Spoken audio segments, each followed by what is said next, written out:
Well, now that the sun has gone down and it's not 185 degrees out here anymore, it's time. Bam! Ding ding time, guys. So this video is going to be about pretty much prepping, or what you should do when getting ready to, in my situation, we are going dry camping. So pretty much that means no hookup, no sewer, no water, no nothing. You're dry camping. You got pretty much nothing. And what I mean by no water, none of that, we have no hookups.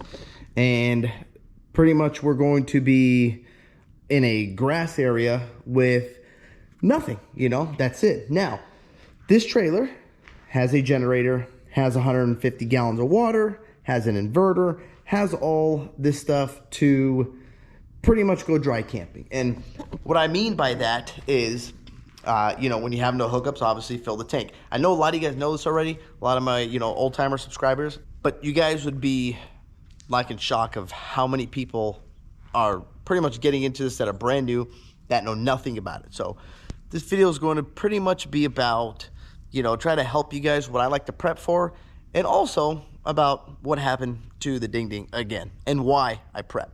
So we got Thunderbolts coming up this weekend, guys, and what I like to do, and I do this regardless. A little dark, let me turn some lights on over here. So what I like to do is pretty much kick everything on, as in like if I am camping in here, you know, in the garage. So we're gonna kick on pretty much every single switch. Bam, water pump. We're not going to use the electric hot water heater, so we're going to use the propane. Turn that on. I like to pretty much run this thing, guys, like if I am camping. So, God forbid something does happen. Let's extend this real quick. Awning's working great. I'll explain to you guys why real quick. Look at that. Fix the light so it's not all crooked. We can't take it. Oh, I think, yeah, we can't go all the way out. So look how nasty and dirty that is, because we will hit the boat if we go all the way out. Bring it in just a little bit. All right. That thing's nasty, so we got to clean it. Now let's go check, make sure the propane is on right over here. Custom black tanks. I usually keep it on, yeah. So that's on. So we're going to kick on hot water heater. We're going to kick pretty much everything on, guys. And this is why I do this, because it's a perfect example. So today is, well, for me, it's Monday. You guys, I'm not sure. Tuesday, Wednesday, I'm not sure what day it is, but I was getting ready. So I like to kick on the fridge, and this is why I do this. God forbid something happens. Say, you know, the fridge, this don't work, or this fails, or this doesn't work. It gives me time to go and purchase something. You know, I can head to John at Webb's RV and say, hey, John, this thing failed. Because sometimes stuff is a week out or back ordered. You know, it's a nightmare. Usually I do this 2 weeks in advance, just to give my time, to give myself plenty of time, because sometimes I guess you can't get the part. But because we just use this for Campland, kind of knew everything was working, but we were full hookup. Step one, what I like to do, guys, kick everything on. Turn the fridge on. Turn lighting on.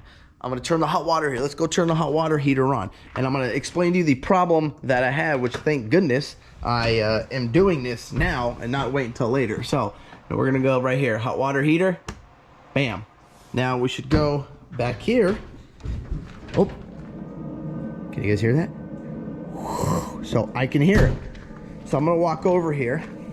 And because remember, we're dry camping. So that's all we need is the wife and the kids to have no hot water. That's not going to be good. Look at that. I'm sure you guys can hear that. Turn some light on for you.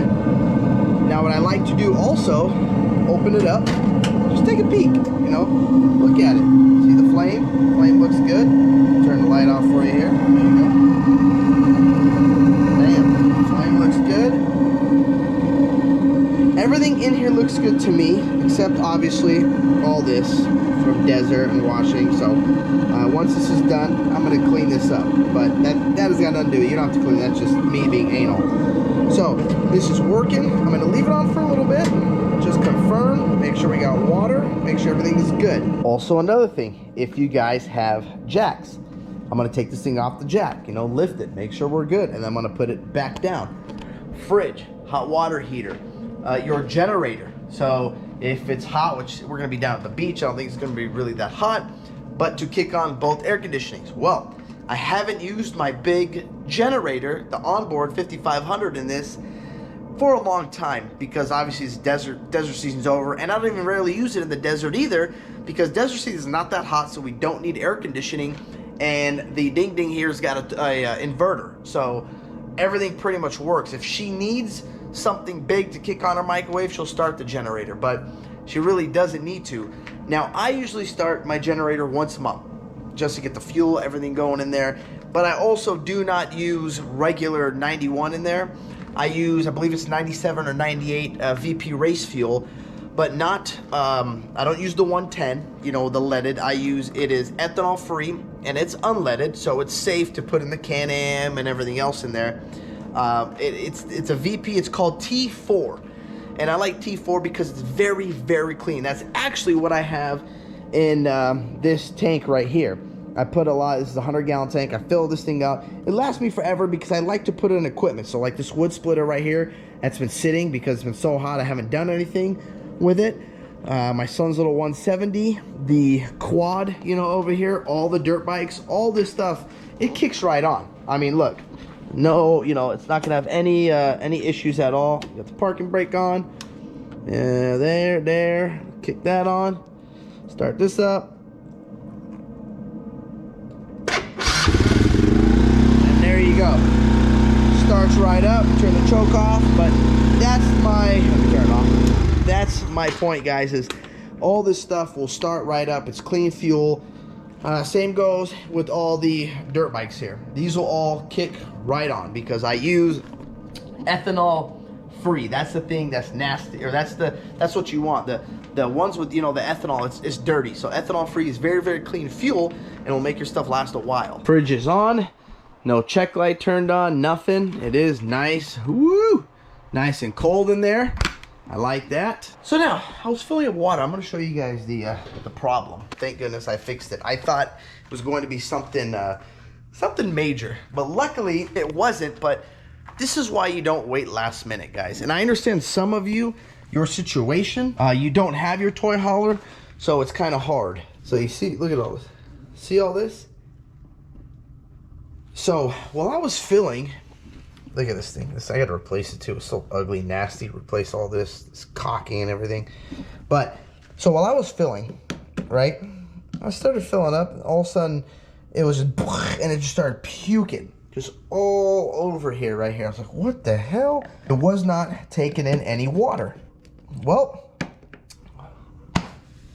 sure enough, which I don't know how the hell it even happened, the hose clamp in the back just got loose. So I guess from the factory, it was never tight, and it started puking outside, and it started puking in the inside, like right in that cover. So I had to pull that cover off, and it was like, what the heck's going on?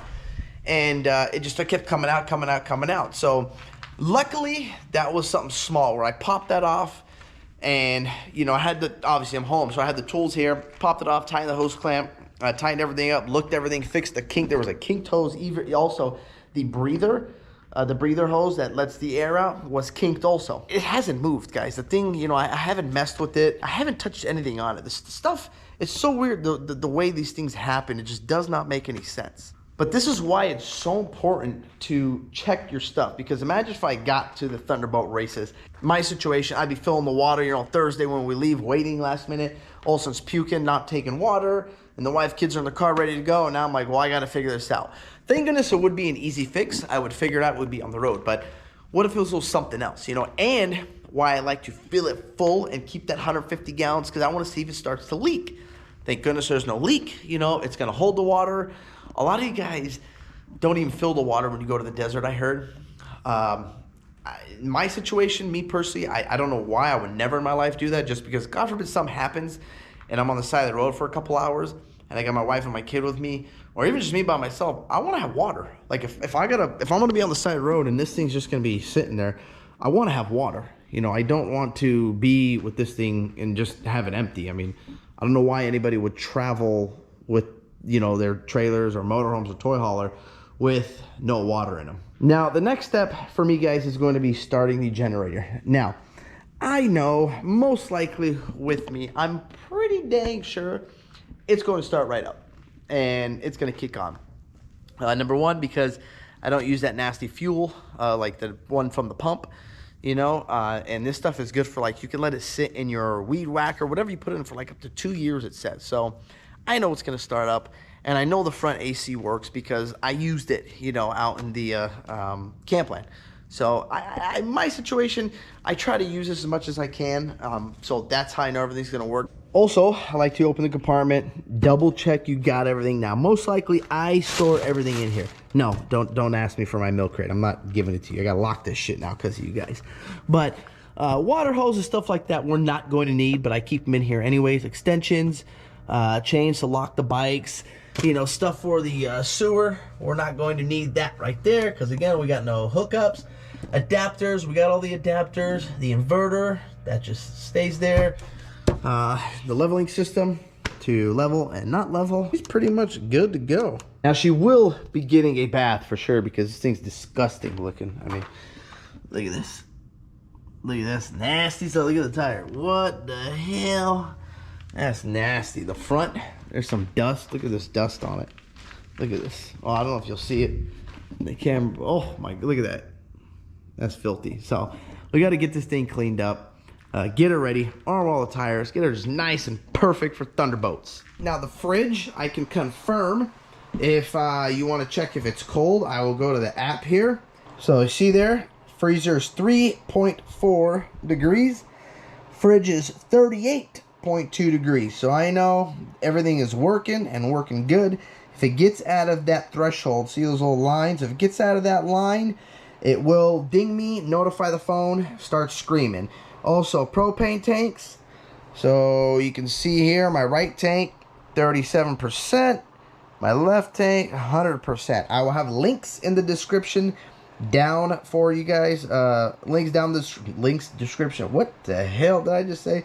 I will have the links down in the description for you guys if you are interested in any of this stuff. This is how I pretty much monitor my entire... pretty much the whole trailer I can monitor with this thing. The inverter, you know, you can make sure it's charged. Check the batteries. I mean, see here, it's float, so that means it's full. 13.6, that's awesome there. We can check the power, what we're pulling right now. So right now we're pulling 533 watts. That means the fridge is on. So see line 1, line 2, because this is a 50 amp system. So line 1 is on. That's because the fridge is on right now, keeping everything nice and cold. And then also for the air conditioning, you guys asked me, how did I do it by my phone? All I did, guys, was change the thermostat. Swap out this thermostat for a Bluetooth. That's it. That's the only difference. So for you guys that asked me previously, how the heck did you do it by your phone? That's all you do. Switch this out, Bluetooth, and you have another one right here. Well, actually, you won't have another one. I added this because I did two 15,000 BTUs, not that 13.5 and the BS one that you got to turn. I didn't want to do that, so I got rid of that. Added another thermostat right here, so when I'm laying here, if it gets too hot, I don't even have to get up. I just lean over, blink. That's it, really, and I'm done. And some of you guys asked me, Eddie, what the hell is this brown thing that's been sitting in front of your house? So this, guys, I gotta paint it. Don't mind all the pallets here, but I am painting it. This is going to be a bolt bin. I got one over here, and we got another one right over here. Well, because I got so many nuts and bolts that I like to have in stock, and so I don't have to run to the store. See, and this one's going to be painted, so it's going to be all standard bolts, nuts and bolts here, and then metric nuts and bolts in the other one. We're going to fill them full.